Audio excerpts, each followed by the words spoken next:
بیوی بچوں کو بھوکا رکھو، فرمایا ان کے لیے سامان لو کھانے پینے کا، اور دوسرے سے کلاڑا لو اور جاؤ جنگل سے لکڑیاں کاٹو، لکڑیاں کاٹ کر فرمایا ان کو بیچو۔ کچھ عرصے کے بعد وہ شخص سرکار کی خدمت میں حاضر ہوا، عرض کرنے لگا یا رسول اللہ صلی اللہ علیہ وسلم، آپ کے فرمودات پر میں نے عمل کیا، یا رسول اللہ 1 درہم سے میں نے کلاڑا لیا اور لکڑیاں کاٹی، رب ذوالجلال نے اتنا کرم فرمایا، اتنا کرم فرمایا، اتنی برکت ہوئی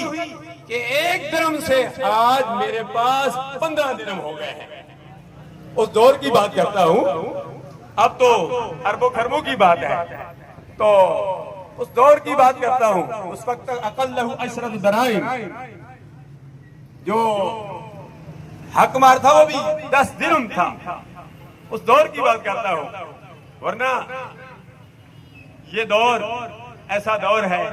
کہ اس ملک پاکستان جو قرضے میں جکڑا ہوا ہے، یہ قرضے سے جو جکڑا ہوا ہے، یہ بھی تب ہی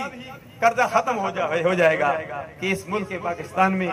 اسلامی نظام ہوگا، نظام مصطفیٰ صلی اللہ علیہ وسلم کا نفاذ ہوگا، جس کے لیے ہمارے علماء کرام